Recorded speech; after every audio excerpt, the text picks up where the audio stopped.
사실상 저는 이 암호화폐 시장 자체를 하나의 금융 엘리트들이 짜놓은 다음 경제 패러다임의 판이라고 보거든요. 보이지 않는 세력, 금융 엘리트 세력이죠. 뭐 월드뱅크나 BIS, IMF와 같은 그런 국제 기구에서 그들이 이제 정말 금융을 혁신하기 위해, 화폐를 개혁하기 위해 만든 게 블록체인이라고 저는 생각을 하기 때문에 이 비트코인은 앞으로도 더 실물 금을 대체하는 디지털 골드, 새로운 가치 저장 수단으로 더더욱 급부상할 것이라고 저는 오히려 보고 있어요. 뭐 지금 1억 4천만 원, 5천만 원 하는데 2억, 3억, 뭐 더 나아가서는 5억, 10억까지 충분히 가격적으로 파급력을 보이는 시기는 반드시 올 거라고 봅니다. 대표님 반갑습니다. 네, 반갑습니다. 네.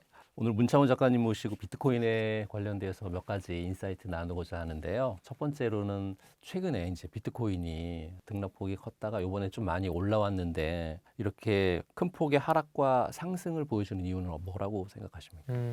일단은 최근까지 암호화폐 시장에 있어서 호재거리는 굉장히 좀 많았습니다. 사실 미국에서 법과 제도가 만들어지는, 그리고 도널드 트럼프가 본인이 크립토 프레지던트를 자처하면서 뭔가 좀 우호적인 스탠스를 가지고 있었는데, 말씀 주신 것처럼 최근까지는 좀 가격이 계속 눌러 있다가 이제 얼마 안 됐죠. 이렇게 올라온 지가 지금 현재는 뭐 10만 달러를 넘어 있는데, 가장 큰 이유는 이제 거시경제가 조금씩 풀리는 그런 실마리가 보인다라고 좀 볼 수 있을 것 같아요. 지금 현재 원래 암호화폐 시장과 주식 시장이 따로 움직였다면 작년 1월 달에 비트코인 현물 ETF가 완전히 이제 출시가 되면서 이제 나스닥과 함께 움직이는 커플링 시대가 열렸거든요. 그만큼 이제 기관의 자금이 많이 들어왔다는 것인데, 이제 그러면서 지금 현재 미중 무역 갈등이 워낙 심하잖아요. 근데 이제 슬슬 미국과 중국의 어떤 그런 관세 전쟁을 협상하는 그런 기조로 변화하다 보니까 이제 주식 시장뿐만 아니라 암호화폐 시장도 조금씩 숨통이 트이는 그런 모습으로 변화하고 있다. 이렇게 좀 바라보고 있습니다. 비트코인에 대한 반감기가 지금이 한 네 번째 반감기지 않습니까? 네, 네. 그런데 이전 반감기하고 좀 다르게 이번에는 변동폭이 그렇게 좀 크지 않거든요. 그 이유는 뭐라고 판단하십니까?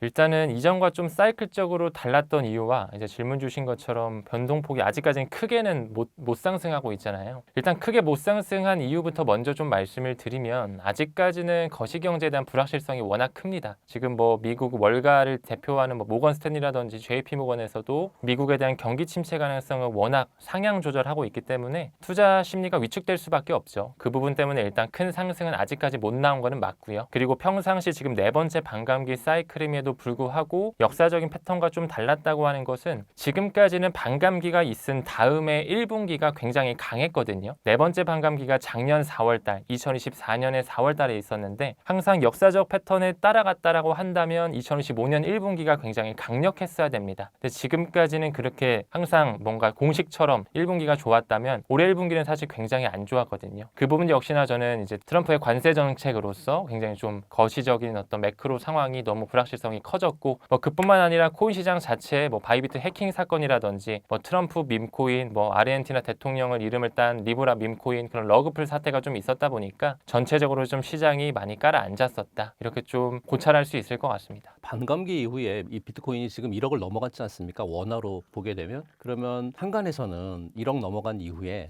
10억 또는 뭐 20억 넘어갈 거다 이렇게 이제 전망들이 좀 나오고 있는데 네. 작가님 의견은 좀 어떠세요? 저는 전적으로 동의합니다. 네, 앞으로 이제 미국에서 기관 그리고 국가 단위로 비트코인을 많이 채택할 것이라 보고 있고, 사실상 저는 이 암호화폐 시장 자체를 하나의 금융 엘리트들이 짜놓은 다음 이제 경제 패러다임의 판이라고 보거든요. 지금까지 뭐 1차, 2차, 3차 산업혁명이 있었고, 2000년대 초반 때 인터넷 혁명, 그리고 3.5차라고 불리는 스마트폰 혁명으로서 지금 저희가 정보화 시대에 살아가고 있잖아요. 근데 이제 그 다음은 그 정보만 자유롭게 이동되는 시대가 아니라 가치, 이제 0과 1이라고 하는 데이터를 입혀서 돈을 자유롭게 이동하는 시대가 올 텐데, 거기서 이제 중점적으로 떠오르는 두 가지 기술이 지금 우리가 공부하고 있는 암호화폐, 블록체인 쪽과 이제 인공지능이라고 하는 AI 섹터가 굉장히 크게 커질 수 있는 그런 산업의 메타이지 않을까. 그래서 저는 암호화폐 판 자체가 워낙 커질 거라고 바라보고 있고, 그 부분에서 비트코인이나 이더리움, XRP와 같은 이런 메이저 코인들 앞으로 더 많은 채택을 받을 것이다. 굉장히 고무적으로 바라보고 있습니다.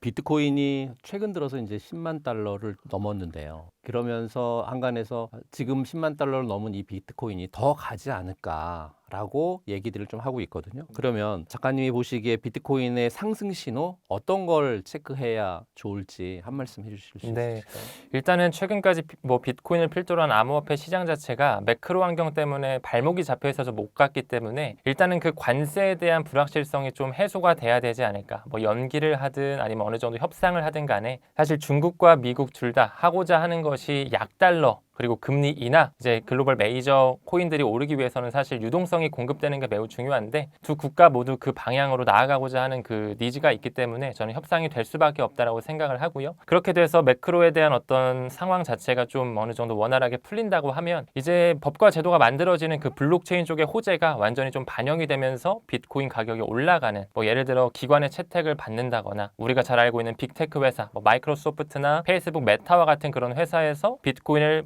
재무적으로 채택을 한다거나 혹은 지금 현재 상원과 하원 미국에서 굉장히 현란하게 왔다 갔다 하면서 지금 틀이 만들어지고 있거든요. 스테이블 코인 법안, 뭐 지니어스 액트라든지 스테이블 액트라고 하는 그런 법안들이 점점 이제 발현될 준비가 되고 있고 아마 올해 8월 달에 그 미국 의회가 이제 약간 휴회하기 전에 아마 그 전에 통과가 될 것이라고 생각을 하는데 그런 어떤 움직임들이 하나의 호재거리로 작용이 되면서 비트코인의 큰 상승이 올 것이라고 바라보고 있고 뭐 알트코인에 대한 현물 ETF도 지금 많이 준비가 되어 있기 때문에 그런 부분들도 크립토 생태계에 굉장히 좀 붐업할 수 있는 시가총액이 커질 수 있는 기폭제 역할이 될 것이다. 이렇게 좀 보고 있습니다. 아, 그러시군요. 그 워렌 버핏이 비트코인에 투자를 안 하고 있지 않습니까? 그런데 워렌 버핏이 하는 말은 적정한 가치를 계산할 수 없다. 이런 얘기를 좀 하거든요. 네. 그러면 비트코인의 적정한 가치를 확인할 수 있는 방법 무엇이 있을까요? 사실상 많은 아직 대중들 그리고 개인 투자자분들께서 암호화폐를 바라보는 시각 자체가 굉장히 네거티브합니다. 그리고 일단 뭐 실체가 없지 않느냐라는 식의 어떤 반론을 굉장히 많이 하시거든요. 비트코인 같은 경우는 방금 말씀드린 것처럼 실체가 뭐 보이지 않습니다. 누가 만들었는지도 아직까지도 밝혀지지도 않았고요. 근데 2100만 개로 완전히 분산형 네트워크로 만들어져서 지금 탈중앙성을 띠면서 많은 기관과 국가 단위로 조금씩 채택의 움직임이 나오고 있죠. 결국에는 뭐 주식이든 코인이든 부동산이든 수요와 공급 법칙에 따라서 가격은 결정된다라고 봐요.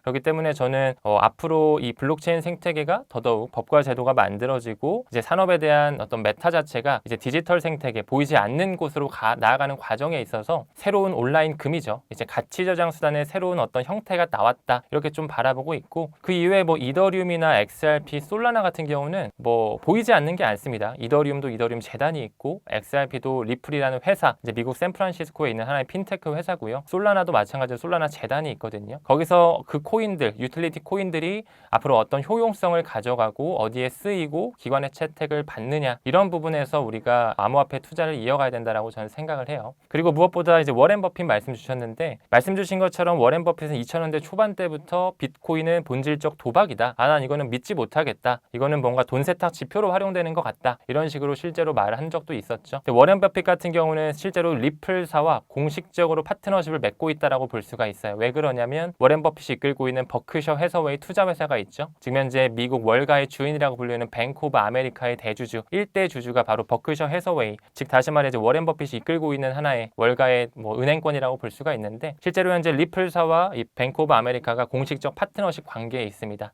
무엇보다 워렌 버핏이라는 사람 투자의 대가로 이제 잘 알려져 있잖아요. 암호화폐에 대한 어떤 본질적 가치 모를 수가 없는 사람이라고 저는 봐요. 그렇기 때문에 그분이 지금 브라질의 핀테크 은행, 가장 큰 남미의 핀테크 은행으로서 누뱅크라고 있거든요. 누뱅크에 5억 달러, 10억 달러 이렇게 두 차례씩 투자를 이어가면서 굉장히 지분을 늘려가고 있습니다. 근데 그 회사 자체가 굉장히 친크립토적인 성향을 가지고 있고 이따가도 말씀드리겠지만 누뱅크 같은 경우 현재 백시스페이라고 하는 페이먼트 기술을 탑재하고 있는데 그 백시스페이가 바로 리플 네트워크를 탑재한 결제 솔루션을 가지고 있거든요. 그렇기 때문에 저는 워렌 버핏이 뭔가 비트코인은 뭔가 이렇게 겉으로는 사지 않는 것처럼 뭔가 크립토 생태계에 대해서는 좀 네거티브한 성향을 가졌다고 보지만 뒤에서는 뭐 누뱅크라든지 뱅크 오브 아메리카의 어떤 파트너십 관계라든지 특히나 특허까지 또 가지고 있거든요. 2021년 기준으로 리플의 분산 원장 기술의 어떤 그런 활용할 수 있는 특허도 가지고 있는데 그런 걸 미뤄본다면 절대 이 암호화폐 산업에 대한 어떤 비전을 모를 사람이 아니다라고 생각을 하고 있습니다. 새로운 기술이 나오게 되면 이제 비트코인이 사라지지 않을까 뭐 이렇게 염려하시는 분들도 굉장히 많습니다. 이제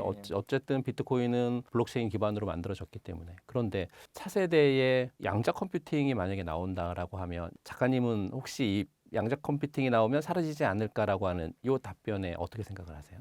저는 뭐 서로 위협이 되는 존재로 지금 뭐 기사화가 조금씩 되고 있긴 하지만 결국에는 공존하면서 각 영역을 상호 보완하는 그런 시대가 올 것이라고 봐요. 결론적으로. 지금 현재 양자 컴퓨팅을 통해서 비트코인 뭐 해킹을 할 수가 있다. 혹은 뭐 비트코인 암호화폐 생태계를 완전히 암호를 해독해서 완전 무산시켜 버릴 수도 있다. 이런 얘기가 나오고 있는데 사실 이런 얘기는 뭐 이번 사이클뿐만 아니라 저번 사이클 때부터 있었던 그런 기사입니다. 저는 개인적으로 이게 하나의 뭐 기득권들의 어떤 권력의 도구로서 이제 미디어를 장악하고 있잖아요. 그러다 보니까 약간 개미 털기를 위한 하나의 언론 플레이로도 생각을 하고요. 그리고 실질적으로 물리학적으로 봤을 때 이런 양자 컴퓨팅 자체 기술이 아직까지 극초기 단계이기 때문에 실제로 그 퀀텀 비트, 큐비트 숫자 자체가 워낙 현저하게 떨어져 있거든요. 실제로 비트코인에 대한 암호를 해독하기 위해서는 30만 개에서 많게는 100만 개 이상의 그 퀀텀 비트가 필요하거든요. 퀀텀 비트라고 하는 것은 그 양자 물리학에서 정보를 저장할 수 있는 단위인데 30만 개 이상이 필요하다라고 하면 지금 현재 뭐 구글 윌로우라든지 IBM에서 개발한 퀀텀 양자 개발 그런 모델링을 봤을 때 한 100에서 150 정도의 큐비트를 보여주고 있어요. 그래서 물리학적으로 계산했을 때 이를 완전히 이제 발전을 해서 비트코인에 대한 어떤 암호를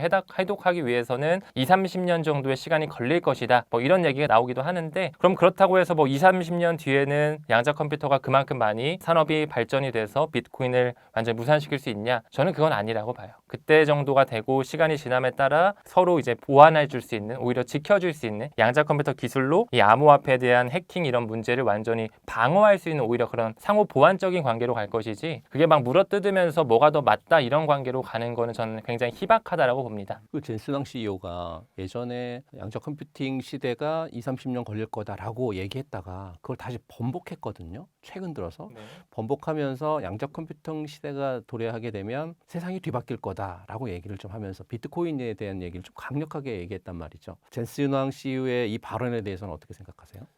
앞으로 이제 블록체인도 그렇고 이 퀀텀이라고 하는 양자 컴퓨팅 기술도 저는 시간이 굉장히 점점 더 빠르게 발전할 것이라고 봐요. 요즘에 젠슨 왕 CEO가 최근에 이런 얘기도 했더라고요. 그 인텔의 창시자 고든 무어가 말했던 무어의 법칙이 이제 의미가 없어지는 시대로 가고 있다. 그만큼 더더욱 빠르게 시대가 빠르게 변화하고 있다라는 거죠. 그만큼 블록체인이든 양자 컴퓨터든 둘 다 저는 뭐 10년, 20년이 아니라 5년, 10년만 해도 충분히 더 활성화되고 우리 실생활에 녹아지는 시대는 충분히 올 거라고 봅니다. 하지만 저는 블록체인 암호화폐를 바라볼 때 비트코인 그거 눈에 안 보이고 누가 만들었는지도 모르겠고 사토시 나카모토 누군지 모르겠기 때문에 양자 컴퓨터가 공격할 가능성이 크다 이렇게 본다기보다는 그 보이지 않는 세력, 금융 엘리트 세력이죠. 뭐 월드뱅크나 BIS, IMF와 같은 그런 국제 기구에서 그들이 이제 정말 금융을 혁신하기 위해 화폐를 개혁하기 위해 만든 게 블록체인이라고 저는 생각을 하기 때문에 이 비트코인은 앞으로도 더 실물 금을 대체하는 디지털 골드, 새로운 가치 저장 수단으로 더더욱 급부상할 것이라고 저는 오히려 반대로 보고 있어요. 그래서 뭐 양자 컴퓨팅이든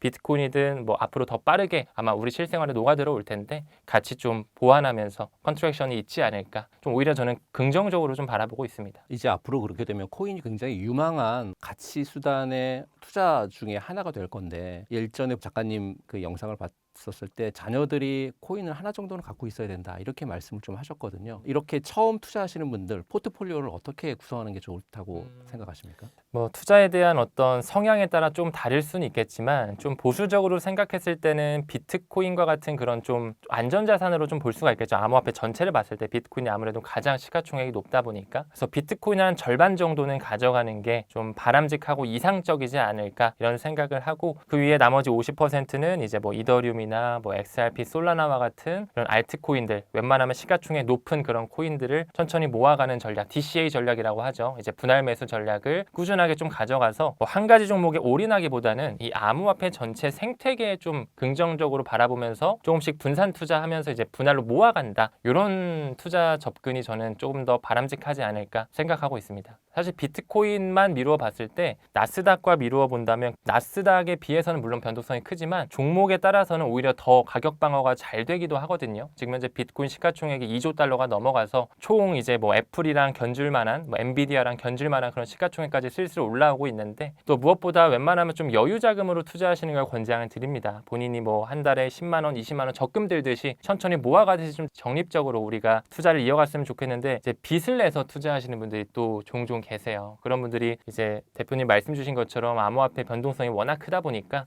아무리 현물을 투자했어도 마이너스 30%, 50%, 심지어 이제 코인 같은 경우는 뭐 마이너스 70%, 마이너스 90%까지 보여지는 변동성이 있다 보니 힘들어서 이제 결국엔 포기해서 이제 본인의 어떤 재정 상황에 굉장히 악영향을 미치는 경우도 있습니다. 비트코인이 1억을 넘어가면서 앞으로 이제 더 오를 수 있다라고 하는 그런 분들이 굉장히 많은데, 이제 작가님께서는 1억을 넘어가는 이 비트코인 가치가 앞으로 더 오를 수 있다고 믿는 이유가 혹시 있으실까요? 네, 저는 아까 초반에 잠깐 언급드렸는데 이 블록체인 생태계 그리고 뭐 비트코인도 그렇고 저는 뭐 이더리움, XRP 같은 메이저 코인을 바라봤을 때 이게 잘 될까 안 될까, 앞으로 사라질까 안 사라질까, 양자 컴퓨팅이 올라오네, 공격당하지 않을까, 이런 시각으로 보는 어떤 그 단계는 좀 지난 것 같아요. 저는 개인적으로. 저는 이제 앞으로 이런 생태계가 이제 그 기득권들이, 금융 엘리트들이 이제 장악을 끝냈고 이미 다 설계를 해놨는데 어떻게 이제 대중들한테 이거를 믹스해서 새로운 경제 패러다임을 우리한테 펼쳐 보일까, 저는 이렇게 바라보고 있거든요. 실제로 비트코인도 2100만 개로 수량이 딱 제한되어 있잖아요.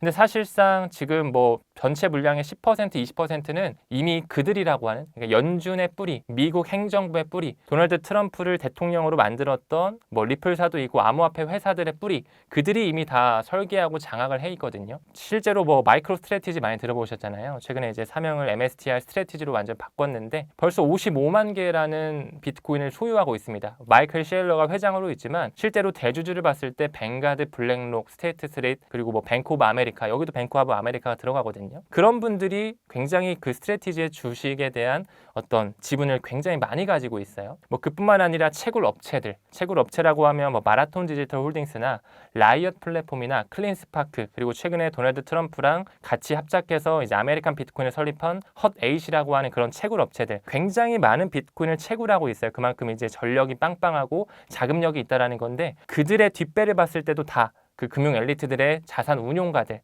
블랙록, 뱅가드, 스테이트 스트리트, 피델리티, 이런 기관들이 다 장악하고 있거든요. 그뿐만 아니라 이제 슬슬 미국의 주정부에서도 최근에 뉴햄프셔주에서 이제 주지사의 서명까지 받으면서 비트코인을 채택하겠다, 조금씩 전략적으로 모아가겠다, 이런 얘기도 했었고, 도널드 트럼프 역시나 마찬가지 크립토 서밋에서 비트코인뿐만 아니라 뭐 이더리움, XRP, 솔라나, 에이다 총 5가지의 코인을 전략적으로 모아갈 수 있겠다, 이런 식으로 또 발표도 했었잖아요. 하지만 아직까지는 뭐 세금에 대한 이슈 때문에 납세자 부담 없이 좀 모아가는 방법을 모색하려고 하고 있는데, 그런 식으로 이제 그 백단에서는 이미 그 세력들이 뭐 정부 단위로든 기관 단위로든 채굴 회사 단위로든, 그리고 비트코인 현물 ETF 자체도 블랙록에서 지금 60만 개 이상을 이미 확보하고 있거든요. 그런 걸 미뤄본다면 이미 화폐에 대한 개혁을 하기 위해서 비트코인을 탄생시켰고, 그 새로운 금이라고 하는 온라인 금 비트코인 자체를 굉장히 많이 장악하고 있다. 앞으로도 더 많이 장악을 하겠죠. 그래서 저는 앞으로 비트코인 역시 뭐 1억, 뭐 지금 1억 4천만 원, 5천만 원 하는데 뭐 2억, 3억, 뭐 더 나아가서는 5억, 10억까지 충분히 가격적으로 파급력을 보이는 시기는 반드시 올 거라고 봅니다. 그렇게 가격이 많이 오른다라고 하시게 되면, 그러면 올해만 아니라 내년 상반기까지 가격은 어느 정도 오른다라고 생각을 하시는지, 그리고 이게 반감기가 끝난 이후에 좀 전에 말씀하셨던 것처럼 그렇게 더 크게 오르는 그 구간은 어떻게 나올 수 있는 건지 설명해 주실 수 있으세요? 네네. 일단 비트코인 같은 경우는 말씀 주신 것처럼 반감기라고 하는 사이클이 있죠. 4년 주기에 한 번씩 있고, 네 번째 반감기는 작년 4월 20일 정도에 있었습니다. 말 그대로 반감기다 보니 채굴되는 양 자체가 절반으로 줄어드는 시기죠. 4년에 한 번씩 오는데 그 시기 자체가 굉장히 좀 드라마틱해요. 그 반감기와 반감기 사이클이라는 시기 자체가 미국 연준에서 돈을 쥐락펴락하는 양적 긴축과 양적 완화, QE와 QT 사이클이 대략 3.5년에서 4.5년 정도의 사이클이 있거든요. 그 사이클과 굉장히 유사하면서 또 대통령 선거 사이클, 미국 대선 사이클이 또 4년에 한 번이잖아요. 그 사이클이랑 또 유사하고, 또 비즈니스 사이클, 뭐 반도체 사이클이라고 우리가 흔히들 말하는데, 그런 사이클이랑 다 맞물려 있습니다. 비트코인 사이클 자체가. 그렇기 때문에 항상 비트코인 반감기가 있었던 다음 해에 항상 불장이 있었고, 대표님 말씀 주신 것처럼 이번 네 번째 반감기 사이클은 뭐 짧게 가면 올해 연말, 뭐 조금 더 길게 가면 내년 1분기까지 저도 이제 바라보고 있는데, 그 사이클 자체를 우리가 바라볼 때 항상 그 반감기를 기준으로 어느 정도 매도에 대한 어떤 플랜을 좀 짜야 되는 거죠. 지금도 이제 뭐 10만 달러 이쟁만 넘었다면 뭐 본인의 어떤 기준이 있겠죠. 저 같은 경우는 아까 가격 얘기 말씀 주셨으니까 최소 이번 사이클에 한화로 했을 때 2억 원 정도는 저는 돌파할 거라고 봐요. 보수적으로 봤을 때 많이 가면은 저는 2억에서 2억 5천만 원 정도. 그리고 정말 뭐 이렇게 공격적으로 본다면 3억 원까지도 볼 수는 있겠지만 그렇게 한번 크게 펌핑이 됐을 때 우리가 조금씩 시장을 분할 매도하면서 좀 빠져나오는 사이클 투자를 하고, 저는 사실 사이클 투자뿐만 아니라 한 물량의 20에서 30% 정도는 그냥 5년 10년 가져간다라는 생각으로, 아까 포트폴리오 말씀드린 때 자손에게 물려준다라는 그런 생각으로 한 20-30% 정도의 물량은 그냥 따로 빼두는 거죠. 안 보이는 곳에 봉인을 한다라고 하잖아요. 그런 전략을 저는 취하고 있습니다. 지금 비트코인이 굉장히 크게 변동성이 왔다 갔다 하잖아요. 아무래도 몇 개월 만에 70K에 있다가 이제 10만 K까지 다시 올라오는 그런 비트코인을 볼 때 굉장히 변동성이 크기 때문에 이 큰 변동성을 바라보는 투자자들 입장에서는 굉장히 불안하거든요. 맞습니다. 이렇게 불안감을 갖고 있는 분들에게 한 말씀 해주신다라고 하면. 사실 저도 이제 암호화폐 투자를 대략 4년 차 정도 된 것 같아요. 뭐 그렇게 막 오래된 건 아닙니다. 저도 오래된 건 아닌데 저도 맨 처음에 뭐 비트코인, 이더리움, XRP를 투자할 때 사기라고 생각했어요. 솔직히 처음에. 이거 뭐 진짜 말 그대로 비트코인 누가 만들었는지도 모르고 업비트가 갑자기 망할 수도 있는 거고, 아직 뭐 우리 전 세계적으로 뭐 증권사 이런 게 없는 거잖아요. 아직 암호화폐 쪽에는 점점 이제 준비가 되어지는 과정이고, 그러다 보니까 저도 막 사팔사팔이라고 하죠. 샀다 팔았다 하고, 이제 뭐 조금이라도 수익 나면 일단 불안하니까 빼고, 조금이라도 손실 나면은 뭔가 더 떨어질 것 같아서 빼기도 하고, 저도 처음에 그랬거든요. 근데 이게 점점 이 펀더멘탈이라고 하죠. 이 근본적인 어떤 이유, 그리고 유틸리티라고 하는 효용성, 진짜로 이 비트코인 생태계, 암호화폐 생태계가 미래에 어떻게 접목이 돼서 산업에 대한 혁명이 일어날지에 대해서 생각을 하고, 정말 비트코인을 만든 사람, 그리고 비트코인이 가지고 있는 무결함, 탈중앙성, 디파이를 만들 수 있는 그런 담보로서의 가치 저장 수단으로서의 정말 혁신적인 어떤 모멘텀, 이런 것들을 보게 되면 공부하면 할수록 이런 자산들은 내가 좀 모아가야 되겠다는 생각으로 변화가 되더라고요. 그래서 사실 개인 투자자의 거의 90%, 9할 정도는 멘탈 관리라고 생각을 해요. 본인이 뭐 샀다고 해서 이게 확신이 있으면은 그만큼 더 가져가는 거고, 확신이 없다면은 정말 가격에 일희일비할 수밖에 없는 건데, 그만큼 진정성 있는 공부를 하시면서 좀 가치 투자, 사이클 투자를 해야 되는 자산 클래스가 아닐까. 그래서 좀 더 이렇게 직접적으로 공부를 수반하시는 걸 권장드리고 싶습니다.